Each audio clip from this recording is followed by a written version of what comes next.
예전에 이 본문을 가지고 구역 예배를 진행했던 적이 있습니다. 그래서 구역 예배를 다 진행하고 났더니 어떤 분이 이 시락이 웃는 거잖아요. 그래서 웃을 수 있는 비결을 저한테 가르쳐 줬어요. 이렇게 따라하면 저절로 모르게 웃음이 난다는 거예요. 그래서 그분이 이렇게 제스처를 크게 하면서 저한테 하하 히히 호호 이렇게 저한테 보여주는 거예요. 근데 이걸 제스처를 정말 너무 크게 하니까 그 모습을 보고 있는데 너무 재미있더라고요. 여러분도 한번 해볼까요? 하하 히히 호호. 네, 네, 써먹한데요.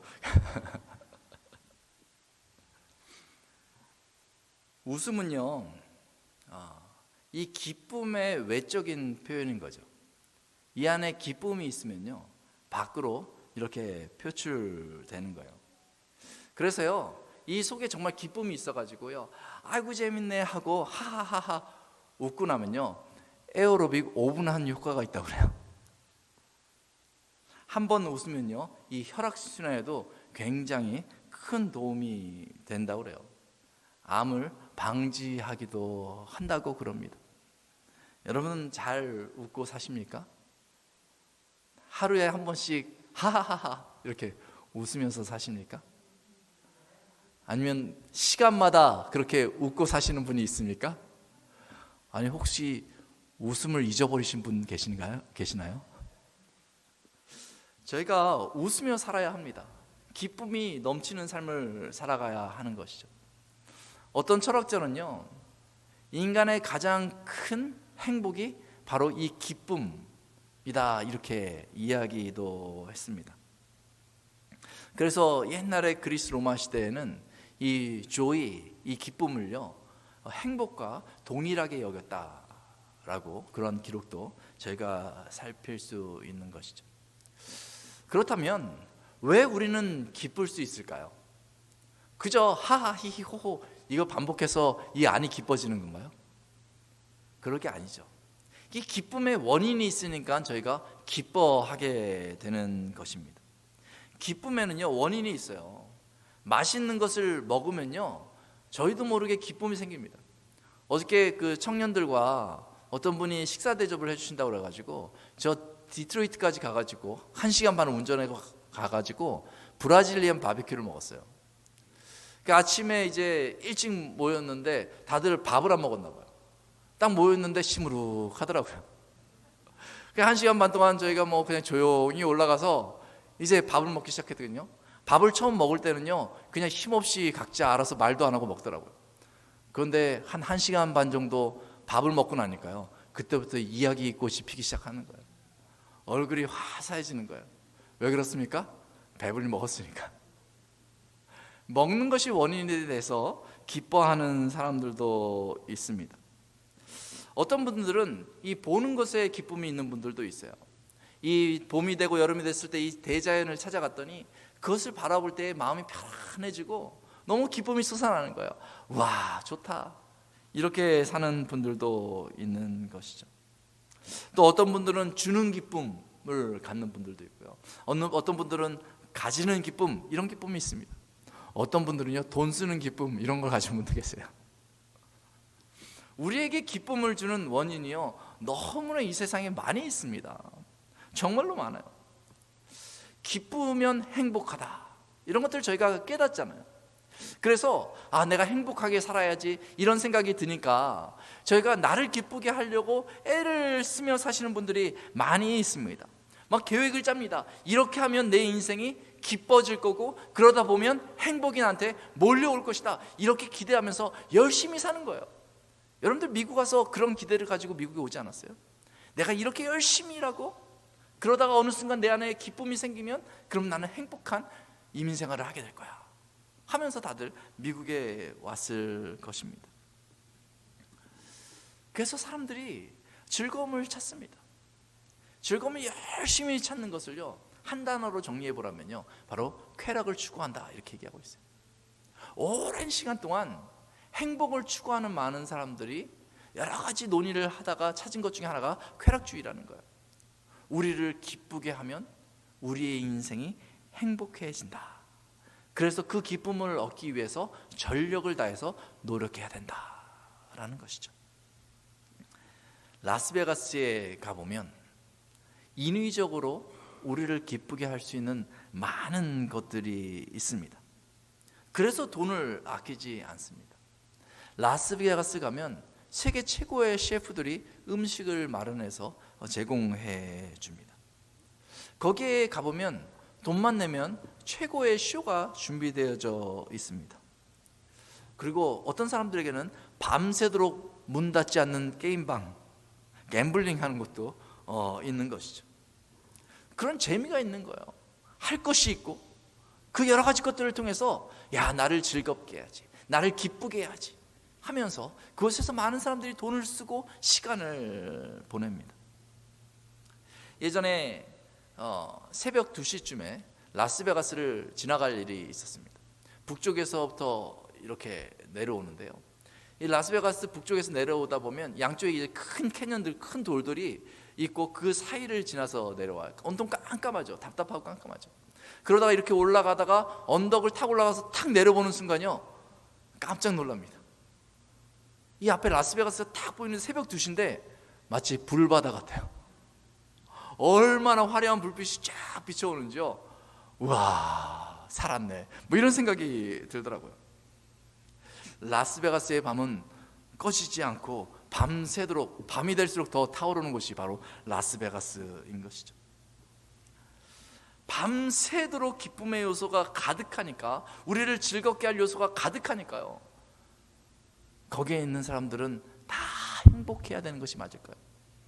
웃음소리가 그치지 않아야 되는 것이 맞을 것입니다. 오늘날 이 시대가 앞세대에 비해서 우리를 기쁘게 할 것이 너무너무 많이 있으니까 오늘날의 사람들이 항상 웃으며 행복해야 할 것 같습니다. 그런데 참 이상합니다. 그렇게 우리를 기쁘게 할 것이 많이 있음에도 불구하고 오늘날 모든 사람들이 행복해하며 기쁨을 소유한 채 살아가는 것이 아니라는 것이죠. 쾌락의 요소가 이렇게 많은데 왜 사람들은 기뻐하지 못하며 살아갈까요? 오히려 기뻐하기보다는 매일마다 근심을 가지고 이 시대를 살아갈까요? 그 이유를 여러 가지 면에서 정리해 봤습니다. 왜 기뻐하지 못할까? 왜 나는 기뻐하지 못할까? 그 첫 번째 원인을 살펴보니까 어떤 사람들은요, 기쁨의 원인을 얻지 못했기 때문에 기뻐하지 못하는 것이죠. 간단히 말해서요, 오늘날의 사람들이 그 여러 가지 쾌락의 요소들을 즐기는데 나는 여건이 안 되는 거예요. 돈도 없고 시간도 없는 것이죠. 능력이 없어서 맛있는 것 이렇게 스마트폰으로 설치하지만 먹지 못하는 거죠. 갖고 싶은 것 있는데 갖지 못하는 거죠. 기쁨을 나누면서 기쁨을 얻고 싶은데 어느 순간 내 주변에 사람들이 같이 나눌 만한 사람이 아무도 없는 거예요. 고립된 자신을 발견하게 되는 거죠. 때로는요, 기쁜 일들이 생겼거든요. 와, 이게 잘 됐다, 너무 좋다, 이렇게 생각했거든요. 그런데 잠시 후 큰 근심과 염려거리가 몰려와서 그 기쁨을 잠식해버리는 것이죠. 잠시 기뻤는데 그 상황이 무너져 내려서 그 기쁨은 순식간에 사라져 버리는 것이죠. 요엘서에 보면은 메뚜기 때가 몰려옵니다. 이제 경작할 만한 시기가 돼서 이 벼가 정말 가득하면 농부는 너무 행복한 거잖아요. 이게 저걸 경작하면 내가 이제 경작하는 기쁨도 있고 경작했을 때 그걸로 우리 가족의 생계를 유지할 수 있다, 이런 기쁨이 있는 거잖아요. 근데 요엘서에 보니까 메뚜기 떼가 몰려와서 그것을 다 먹어버렸다, 이렇게 기록하고 있는 것이죠. 그렇게 되자 모든 것, 벼와 밀과 보리와 이런 것들이 다 사라진 거예요, 순식간에. 그 요엘서에서 표현하기를 이렇게 얘기하고 있어요. 사람의 즐거움이 말랐도다, 이렇게 얘기하고 있는 거예요. 이와 같습니다. 인간에게, 나에게 어떤 기쁨의 원천이 말라버리면요, 기쁨이 사라지는 거예요. 내가 저거를 붙들면 기뻐할 수 있을 것 같은데 저걸 붙들 수 있는 능력도 상황도 안 되는 거죠. 그래서 생각만 하고 잡지 못하는 거예요. 그러면 기뻐하지 못합니다. 그저 낙심하게 되고 오히려 실망하게 되고 오히려 염려하게 되는 것이죠. 기쁨이 사라진 또 다른 이유가 있습니다. 그것은요, 기쁨의 원인은 그대로 있는데요, 그 기쁨을 대하는 내가 변하는 것이죠. 똑같이 기뻐할 만한 건데 그게 그대로 있습니다. 근데 내가 변한 거예요. 맛있는 레스토랑에 가잖아요. 뭐 월남 쌀국수집에 갔다. 처음에 갔을 때 탁 먹었을 때 와, 이것이 무엇이냐 이런 생각이 들거든요. 제가 기억이 나요. 유학생활을 이제 그랜라피드에서 하는데 매일 집 음식을 먹잖아요. 그리고 유학생 때니까 돈이 없으니까 뭐 어디 레스토랑을 자주 다니는 건 아니니까 뭐 별로 사 먹을 데도 없고 그러잖아요. 근데 그러다가 우연찮게 월남 쌀국수집을 갔어요. 그래서 딱 먹었는데 와, 고기 국물이 딱 나오는데 얼마나 그게 맛있었는지 몰라요. 야, 이렇게 귀한 고기와 고기 국물을 정말 이렇게 저렴하게 팔다니 하면서 그때 제가 감동을 받았던 기억이 나요. 그래서 제 아내가 임신했을 때 맨날 월남 쌀국수 이렇게 배달해주고 갖다 줬었거든요. 그렇게 맛있었는데 어느 시점에는요, 갔는데 맛이 없더라고요. 매일 자주 먹다 보니까 이제 질린 거죠. 내 입맛이 바뀌어버린 것이죠. 그러니까 먹어도요, 처음에는 먹고 나서 너무 기뻤거든요. 근데 먹어도 그냥 배가 찼네 이러지, 기쁘네 이렇게까지 안 되더라고요. 내가 변하는 거예요. 음식은 그대로 있는데 먹는 내가 바뀌어버린 것이죠. 모든 것이 식상해지는 거예요. 기쁨의 원인들이 내 주변에 여전히 있습니다. 5년 전, 10년 전 오히려 그때보다요 더 많아지고 더 많아졌을지 몰라요. 그런데 내가 변했어요. 그래서 뭘 해도 기쁘지 않게 되는 거죠. 아이들이 있으면 기쁨의 소리가 넘칩니다. 여러분 한번 보십시오. 어른들끼리만 모여있으면 웃긴 웃는데 그런 기쁨의 소리가 넘치진 않아요. 근데 교회에 아이들이 있잖아요. 그럼 정말 시끄럽다 할 정도로요 깔깔깔깔깔 막 웃어요. 우리 청년들이 있잖아요. 그러면 웃음소리가 나요. 그래서 뭐가 그렇게 기쁜가 이렇게 가서 보잖아요. 그럼 별게 아니에요. 왜 저런 걸 갖고 웃어? 뭐 이런 생각이 드는 거죠. 어저께 제가 이제 청년들하고 밥 먹고 나서 교회에서 일을 보다가 밤에 이제 집에 갔어요. 그래서 집에 갔더니 아이들이 무슨 탤런트 쇼를 한다는 거예요.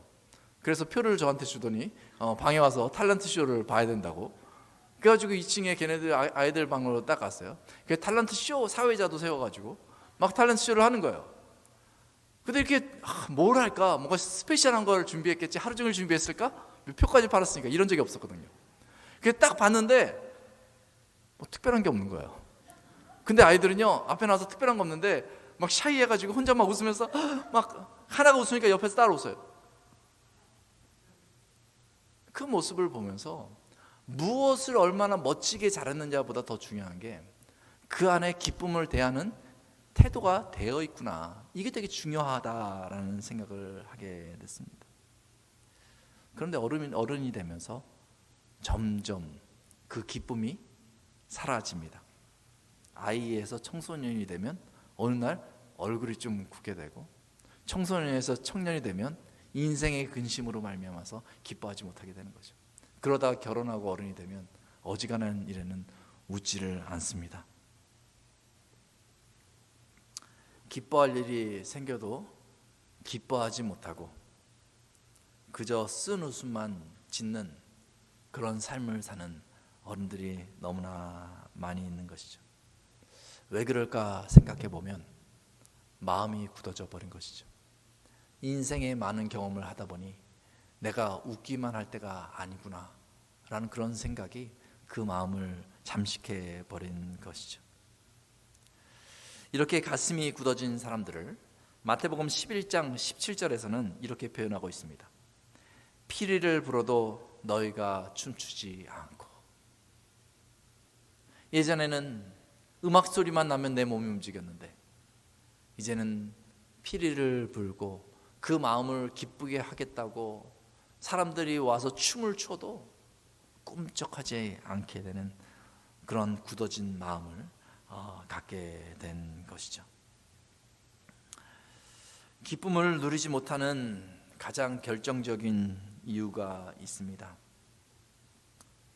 그것은 이 땅을 살아가면서 여러 가지 인생을 살다가 우리에게 기쁨을 제공하는 모든 원인들이 영원하지 못하다는 것을 발견했을 때 그런 거예요. 아, 일시적인 거구나. 내가 저거 하면 평생 즐거울 줄 알았는데 해보니 어느 시점이 되면 내 마음이 식상해지고 어느 시점에 보면 저게 떠나가기 때문에 저것은 나를 영원히 기쁘게, 나를 영원히 행복하게 해줄 수 있는 것이 아니구나라는 것을 깨달으면서 기쁨이 없어지는 거예요. 한마디로 말해서요, 인생이 허망하다라는 것을 딱 느끼는 그 순간 기쁨이 사라집니다. 이 인생의 허망함은요, 인생을 다 살고 경험하는 것이 아닙니다. 때로는요, 우리 초등학생들, 중학생들도 그 허망함을 발견합니다. 엄마 아빠 품에 아기였을 때 몰랐는데 어느 순간 내 인생 이렇게 살다가 어느 순간 죽겠구나. 허망함이 밀려와요. 삶의 의욕이 사라집니다. 기뻐하지 못하는 것을 보게 돼요. 왕 솔로몬은 전도서에서 이렇게 고백하고 있습니다. 나는 내 마음에 이르기를 자 내가 시험 삼아서 너를 즐겁게 하리니 너는 낙을 누리라 하였으나 보라 이것도 헛되도다. 왕이 가지고 있던 모든 능력을 다해서요, 즐거움을 찾아보려고, 행복을 찾아보려고 다 해봤다는 거예요. 그래서 잠깐 기쁘긴 했는데 그것이 영원하지 못하다는 것을 깨달았을 때 이것이 헛되다라는 것을 발견하게 되었다는 것입니다. 모든 것이 일시적이라는 이 사실이 우리의 기쁨을 앗아가는 것이죠. 허망함, 인생의 끝이 있다라는 사실, 내가 가진 모든 것이 결국 나를 다 떠나가게 될 것이라는 그 사실을 알 때에 가지고 있어도 숨이 막힙니다. 답답합니다. 어찌해야 될지를 모르게 되고, 또 주변을 쳐다보지만 이 문제, 인생의 허망함에 대한 문제를 해결해 줄 사람이 아무도 없어요. 모든 사람이 겪는 인간의 고통이기 때문에 그렇습니다. 그 앞에 서면 기쁨을 상실합니다. 그리고 행복을 잊어버리게 되는 것이죠. 어떻게 행복의 근원인 기쁨을 회복할 수 있습니까? 하나님께서는 사람을 기뻐하라고 만드셨는데 어떻게 하면 여러분 기뻐하며 살 수 있습니까? 오늘 본문에 보면 성령의 열매가 나오는데 그 두 번째 열매를 기쁨이다라고 말하고 있습니다. 오늘 본문에서 성령의 열매인 이 희락, 이 기쁨은요, 사라지지 않는 기쁨이에요. 영원한 기쁨이라는 것이죠. 이 기쁨은 어떤 기쁨이기 때문에 사라지지 않는 기쁨이 될까요? 허망한 인생 앞에서도 그 허망한 인생을 뚫고 올라오는 그런 기쁨이 될까요? 이 본문을 보면서 이렇게 착각하는 경우도 있습니다. 아, 예수 믿는 사람들에게는 성령의 열매인 희락이 있구나. 이 말은 기쁨의 요소들을 하나님께서 막 부어주신다는 거구나. 아, 하나님께서 매일같이 형통케 하시니까 그 기쁨이 넘친다는 거구나. 예수 믿으면 성공하고, 예수 믿으면 돈이 생기고, 예수 믿으면 사람들이 나에게 몰려오고, 이런 일이 벌어지겠구나. 그러니까 성령의 열매가 희락이라고 그러는구나. 이렇게 생각하는 경우가 있습니다. 그런데 여러분, 절대 그렇지 않습니다. 예수 믿는다고 외적인 기쁨의 요소들이 나에게 확 튀어지는 것이 아니에요. 우리에게 주어지는 외적인 요소는요, 결국은요 다 사라질 것입니다. 그렇다면 이 요소들이 왔다가 떠나가면 또다시 낙심하게 되지 않겠어요? 지금 여기서 말하는 성령의 열매 희락은요, 그러한 일시적인 기쁨을 말하고 일시적인 기쁨의 요소들을 말하고 있는 것이 아니죠. 데살로니가 교회를 한번 생각해 보십시오. 이 데살로니가 5장 16절에 보면은 항상 기뻐하라 이렇게 말하고 있어요. 사도 바울이 데살로니가 교회에다가 편지 쓴 거거든요. 항상 기뻐하라 이렇게 얘기한 거예요. 근데 뭐가 잘 되는 사람들한테 항상 기뻐하십시오 그러면은 내가 이렇게 잘 되는데 항상 기뻐해야지 이렇게 생각할 수 있잖아요. 그런데 이 데살로니가 교회는요, 계속해서 환난을 당했던 그런 교회예요. 어려움을 당하고 있는 그런 교회라고요. 만약에 누군가 내 옆에서 지금 어려움을 당하고 있는데 그 사람한테 아이고 항상 기뻐하십시오 이렇게 말하면요, 기분 나쁜 말이잖아요. 기분 나쁜 말이잖아요. 그런데 왜 이런 편지를 쓰고 있을까요? 항상 기뻐하라.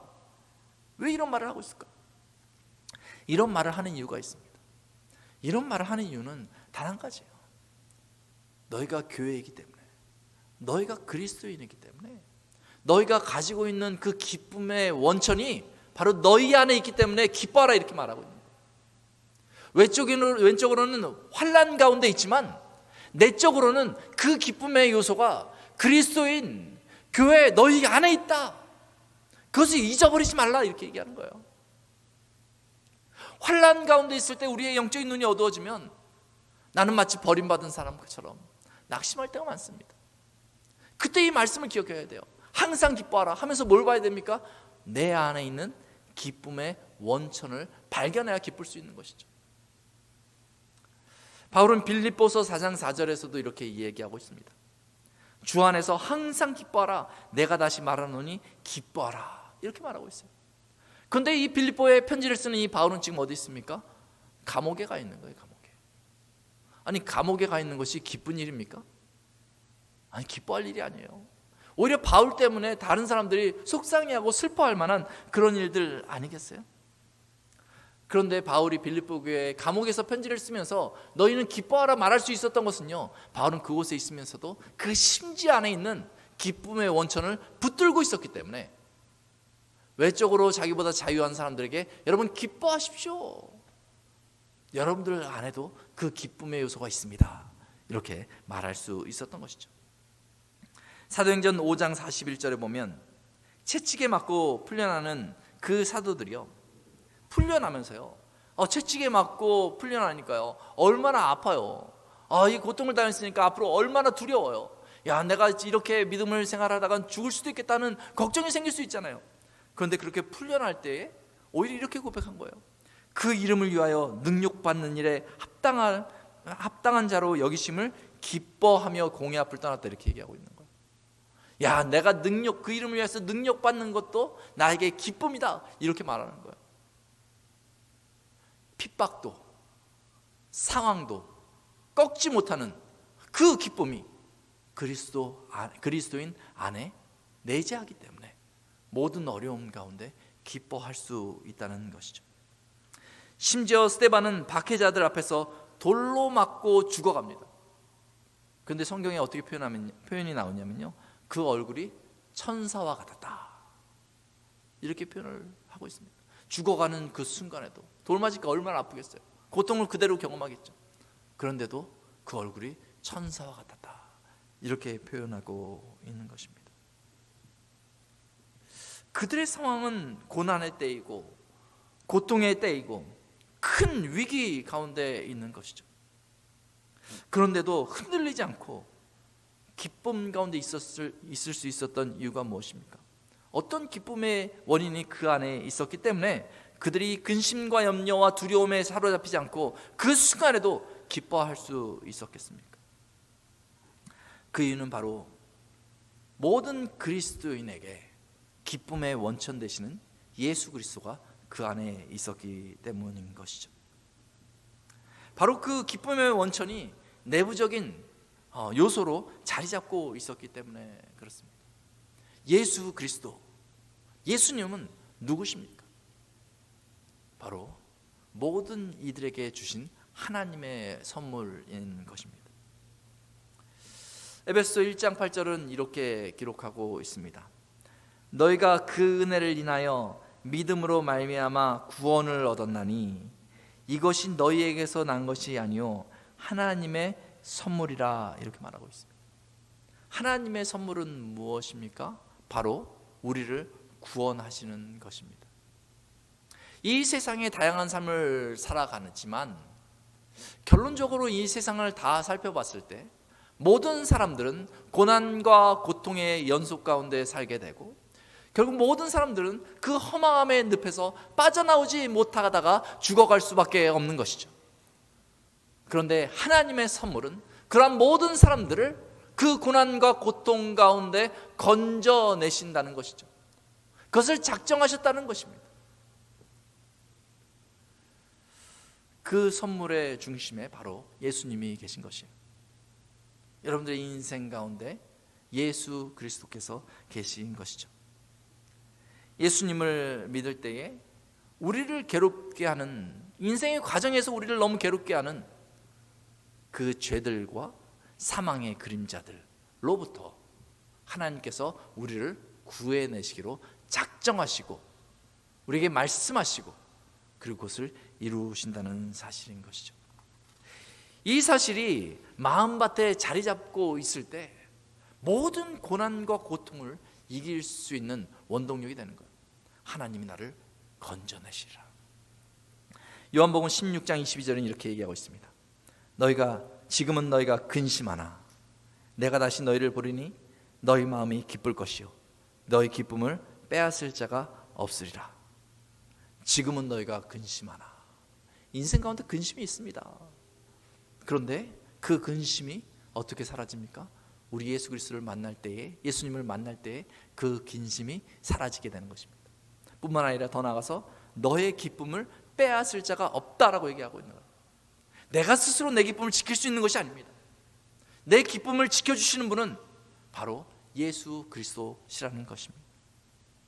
변함없이, 흔들림 없이 어제도 계셨고 오늘도 계시고 앞으로 다시 오실 그 예수님을 붙들 때에 영원한 기쁨이 우리 안에 넘치게 되는 것이죠. 빌립보서 1장 6절은 다음과 같이 말하고 있습니다. 너희 속에 착한 일을 시작하시니가 그리스도 예수의 날까지 이루실 줄을 우리가 확신하노라. 우리가 예수님을 믿고 우리가 그리스도인이 되어서 우리가 그리스도인답게 사는 줄 알았어요. 그런데 우리 속에 착한 일을 시작하신 이가 있다라고 얘기하고 있는 거예요. 그분이 누구십니까? 성령 하나님이신 것이죠. 그래서 성령의 열매는 우리의 열매가 아니라 성령의 열매다 이렇게 얘기하고 있는 것이죠. 성령의 열매로 말미암아 우리에게 희락을 줄 것인데 그 희락을 일으키는 요소는 바로 예수 그리스도이신 것이죠. 결국 무엇을 말합니까? 성령 하나님께서 정말 우리에게 착한 일을 시작하시면서 우리를 항상 어디로 이끄십니까? 바로 예수 그리스도 앞에 이끄시는 것이죠. 성령께서 영원한 기쁨의 원천이신 예수 그리스도를 우리의 구조로 믿게 만드십니다. 성령께서 우리 주 예수 그리스도를 말미암아서 우리에게 죄와 사망으로부터 자유함을 얻게 하십니다. 성령께서 우리가 예수 그리스도를 따라서 그의 제자답게 이 땅을 살 수 있도록 만드시는 것입니다. 그의 제자답게 살아갈 때에 이 세상의 방법으로 살지 않고 하나님께서 기뻐하시는 방법으로 살아갈 때에 하나님께서 우리를 바라보시면서 우리를 만드신 그 목적에 합당하게 살아가는 우리를 바라보면서 하나님께서 영광 받으시고 그리고 우리의 인생을 받으시고 우리로 기뻐할 수 있는 원천을, 이 땅에서 얻을 수 없는 그 평안과 기쁨을 우리에게 부어주시는 것입니다. 매 순간마다 성령 하나님의 도우심이 여러분 가운데 있습니다. 혹시라도 오늘 근심과 염려가 마음에 자리 잡혀서 힘들어하시는 분들이 있습니까? 너무 걱정하지 마십시오.